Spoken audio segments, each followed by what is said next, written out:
नमस्कार। ये है कहानियों का अद्भुत संसार, किस्सा कहानी। कहानियां जिनमें हम लिखते हैं खुद को। मैं हूं ममता सिंह देवा और आपको सुना रही हूं हिंदी के छायावादी युग के 4 प्रमुख स्तंभों में से एक श्री जयशंकर प्रसाद जी की कहानी चूड़ी वाली। अभी तो पहना गई हो? बहू जी, बड़ी अच्छी अच्छी चूड़ियां हैं, सीधे बंबई से पार्सल मंगाया है। सरकार का हुक्म है, इसलिए नई चूड़ियां आते ही चली आती हूँ। तो जाओ सरकार को पहनाओ, मैं नहीं पहनती। बहू जी जरा देख तो लीजिए, कहती मुस्कुराती हुई ढीठ चूड़ी वाली अपना बक्स खोलने लगी। वह 25 वर्ष की एक गोरी छरहरी स्त्री थी। उसकी कलाई सचमुच चूड़ियां पहनाने के लिए ही ढली थी। पान से लाल पतले पतले होंठ 2-3 वक्रताओं में अपना रहस्य छिपाए हुए थे। उन्हें देखने का मन करता। देखने पर उन सलोने अधरों से कुछ बुलवाने का जी चाहता है।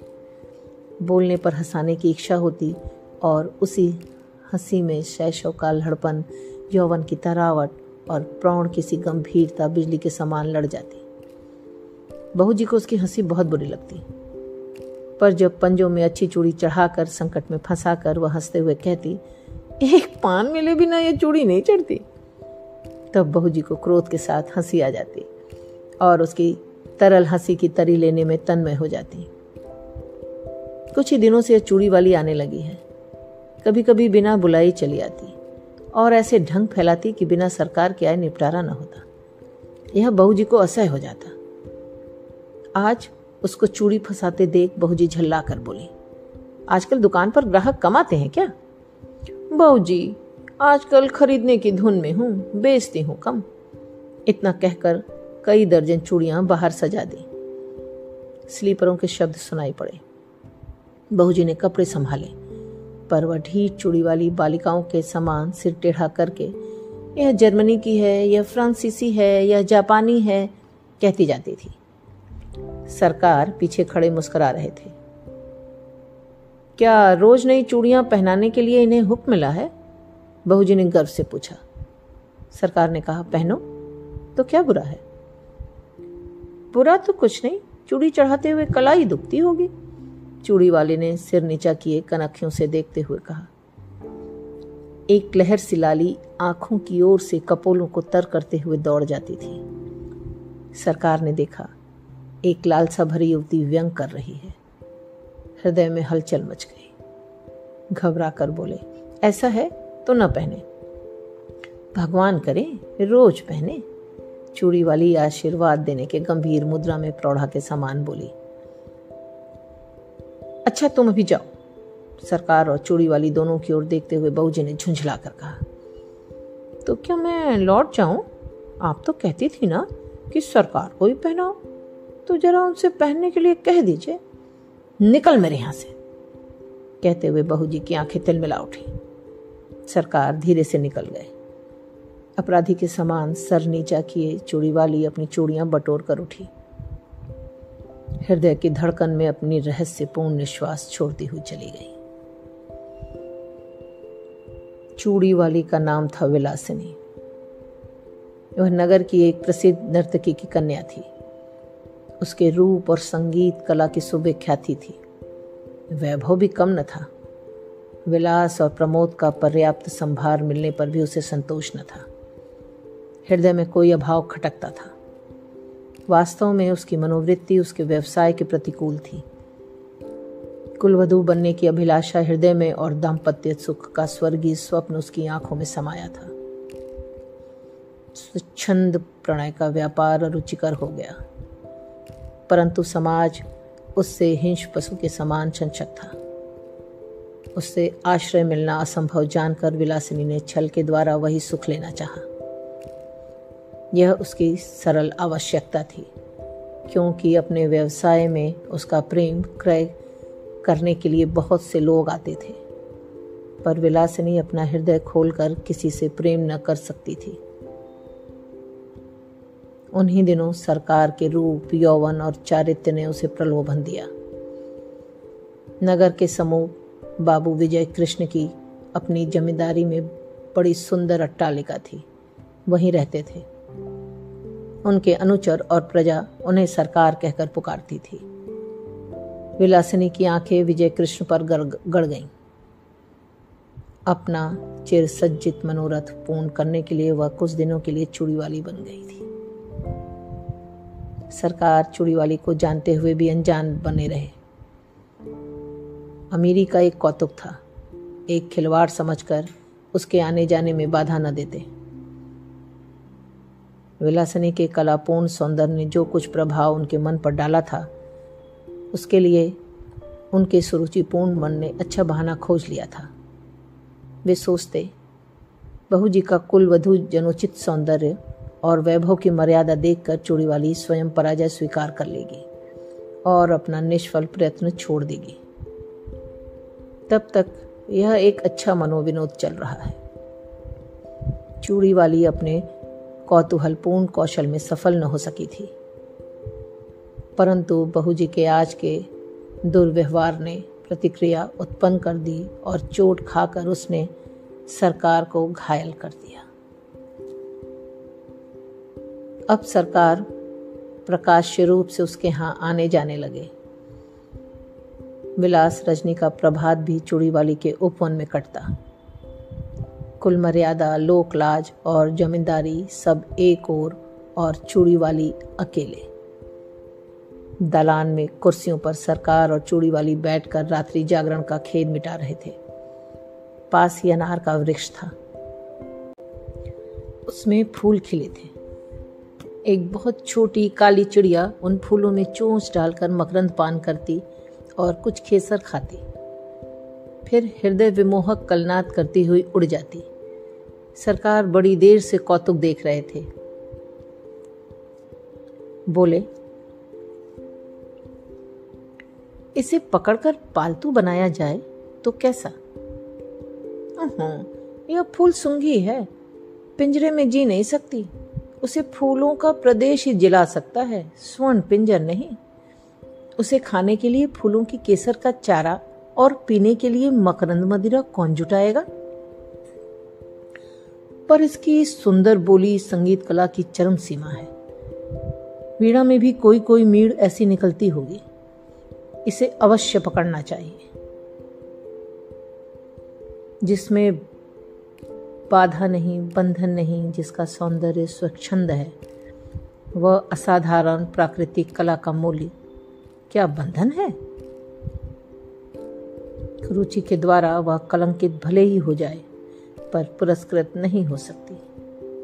उसे आप पिंजरे में बंद करके पुरस्कार देंगे या दंड? कहते हुए उसने विजय की एक व्यंग भरी मुस्कान छोड़ी। सरकार की उस वन विहंगम को पकड़ने की लालसा बलवती हो उठी। उन्होंने कहा, जाने भी दो, वह अच्छी कला नहीं जानती। प्रसंग बदल गया। नित्य का साधारण विनोदपूर्ण क्रम चला। चूड़ी वाली अपने अभ्यास के अनुसार समझती थी कि यदि बहू जी की अपार प्रणय संपत्ति में से कुछ अंश मैं भी ले लेती हूं तो हानि क्या? परंतु बहू जी को अपने प्रणय के एकाधिपत्य पर पूर्ण विश्वास था। वह निष्क्रिय प्रतिरोध करने लगी। राज यक्षमा के भयानक आक्रमण से वह घुलने लगी और सरकार वन विहंगिनी विलासिनी को स्वायत्त करने में दत्तचित्त हुए। योगी की शुश्रूषा और सेवा में कोई कमी न थी, परंतु एक बड़े मुकदमे में सरकार का उधर सर्वस्वांत हुआ, इधर बहू जी चल बसी। चूड़ी वाली ने समझा कि उसकी पूर्ण विजय हुई, पर बात कुछ दूसरी थी। विनोद कृष्ण का वह एक विनोद था। जब सब कुछ चला गया तब विनोद लेकर क्या होगा? एक दिन चूड़ी वाली से छुट्टी मांगी। उसने कहा, कमी किस बात की है? मैं तो तुम्हारी हूं और सब विभव भी तुम्हारा है। विजय कृष्ण ने कहा, मैं वैश्या की दी हुई जीविका से पेट पालने में असमर्थ हूं। चूड़ी वाली बिलखने लगी। विनय किया, रोई, गिड़गिड़ाई, पर विजय कृष्ण चले ही गए। वह सोचने लगी कि अपना व्यवसाय और विजय की गृहस्थी बिगाड़कर जो सुख खरीदा था उसका कोई मूल्य नहीं। मैं कुलवधू होने के उपयुक्त नहीं। क्या समाज के पास इसका कोई प्रतिकार नहीं? इतनी तपस्या और इतना स्वार्थ त्याग व्यर्थ है।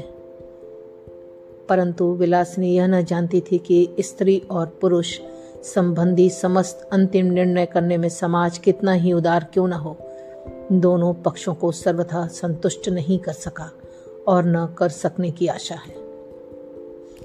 यह रहस्य सृष्टि को उलझा रखने की कुंजी है। विलासिनी ने बहुत सोच समझकर अपनी जीवनचर्या बदल डाली। सरकार से मिली हुई कुछ संपत्ति थी, उसे बेचकर पास ही के एक गांव में खेती करने के लिए भूमि लेकर आदर्श हिंदू गृहस्थ किसी तपस्या करने में अपना बिखरा हुआ मन उसने लगा दिया। उसके कच्चे मकान के पास एक विशाल वटवृक्ष और निर्मल जल का सरोवर था।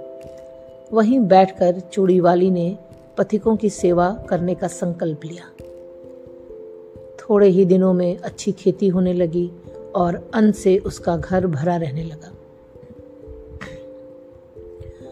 भिखारियों को अन्न देकर उन्हें खिला देने में उसे अकथनीय सुख मिलता। धीरे धीरे दिन ढलने लगा।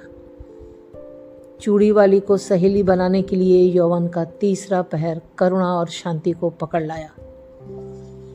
उस पथ से चलने वाले पथिकों को दूर से किसी कला कुशल कंठ की तान सुनाई पड़ती। अब लो नसानी अब ना से हो। वट वृक्ष के नीचे एक अनाथ बालक नंदू को चना और गुड़ की दुकान चूड़ीवाली ने करा दी थी।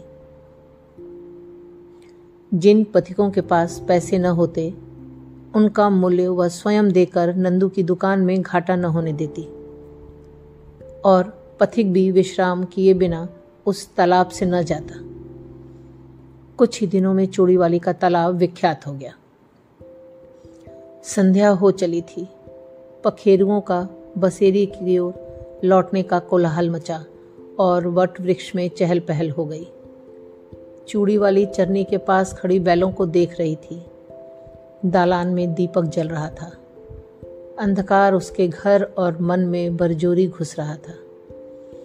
कोलाहल शून्य जीवन में भी चूड़ीवाली को शांति मिली ऐसा विश्वास नहीं होता था। पास ही उसकी पिंडलियों से सिर रगड़ता हुआ कलुआ दुम हिला रहा था। सुखिया उसके घर में से कुछ खाने को ले आई थी, पर कलुआ उधर न देखकर अपनी स्वामिनी से स्नेह जता रहा था। चूड़ीवाली ने हंसते हुए कहा, चल तेरा दुलार हो चुका, जा खा ले। चूड़ीवाली ने मन में सोचा, कंगाल मनुष्य स्नेह के लिए क्यों भीख मांगता है? वह स्वयं नहीं करता, नहीं तो तृण विरुद्ध तथा पशु पक्षी भी तो स्नेह करने के लिए प्रस्तुत हैं। इतने में नंदू ने आकर कहा, माँ, एक बटोई बहुत थका हुआ अभी आया है। भूख के मारे वह जैसे शिथिल हो गया है। तूने क्यों नहीं दे दिया? लेता भी नहीं, कहता है तू बड़ा गरीब लड़का है, तुझसे न लूंगा। चूड़ीवाली वटवृक्ष की ओर चल पड़ी। अंधेरा हो गया था। पथिक जड़ का सहारा लेकर लेटा था। चूड़ीवाली ने हाथ जोड़कर कहा, महाराज, आप कुछ भोजन कीजिए। तुम कौन हो? पहले की एक वैश्या। छी, मुझे पड़े रहने दो। मैं नहीं चाहता कि तुम मुझसे बोलो भी, क्योंकि तुम्हारा व्यवसाय कितने ही सुखी घरों को उजाड़कर शमशान बना देता है। महाराज, हम लोग तो कला के व्यवसायी हैं। यह अपराध कला का मूल्य लगाने वालों की कुरुचि और कुत्सिक इच्छा का है। संसार में बहुत से निर्लज्ज स्वार्थपूर्ण व्यवसाय चलते हैं, फिर इसी पर इतना क्रोध क्यों? क्योंकि वह उन सबों में अधम और निकृष्ट है। परंतु वैश्या का व्यवसाय करके भी मैंने एक ही व्यक्ति से प्रेम किया था। मैं और धर्म नहीं जानती, पर अपने सरकार से जो कुछ मुझे मिला उसे मैं लोक सेवा में लगाती हूँ। मेरे तालाब पर कोई भूखा नहीं रह पाता। मेरी जीविका चाहे जो रही हो, मेरे अतिथि धर्म में बाधा न दीजिए। पथिक एक बारी उठकर बैठ गया और आंख कड़ाकर अंधेरे में देखने लगा। सहसा बोल उठा, चूड़ी वाली? कौन? सरकार? हाँ, तुमने शोक हर लिया। मेरे अपराधजनक तमाम त्याग में पुण्य का भी भाग था, यह मैं नहीं जानता था। सरकार, मैंने गृहस्थ कुलवधू होने के लिए कठोर तपस्या की है। इन 4 वर्षों में मुझे विश्वास हो गया कि कुलवधू होने में जो महत्व है वह सेवा का है, न कि विलास का। सेवा ही नहीं चूड़ी वाली, उसमें विलास का अनंत यौवन है, क्योंकि केवल स्त्री पुरुष के शारीरिक बंधन में वह पर्यवसित नहीं है। बाह्य साधनों के विकृत हो जाने तक ही उसकी सीमा नहीं। गृहस्थ जीवन उसके लिए प्रचुर उपकरण प्रस्तुत करता है, इसलिए वह प्रेय भी है और श्रेय भी है। मुझे विश्वास है कि तुम अब सफल हो जाओगे। मेरी सफलता आपकी कृपा पर है। विश्वास है कि अब इतने निर्दय न होंगे। कहते कहते चूड़ी वाली ने सरकार के पैर पकड़ लिए। सरकार ने उसके हाथ पकड़ लिए। ये कहानी बस इतनी ही। अभी आप सुन रहे थे मुझसे यानी ममता सिंह देवा की आवाज में श्री जयशंकर प्रसाद जी की कहानी चूड़ी वाली। ये है फलक का चैनल किस्सा कहानी। फिर मिलते हैं एक नई कहानी के साथ।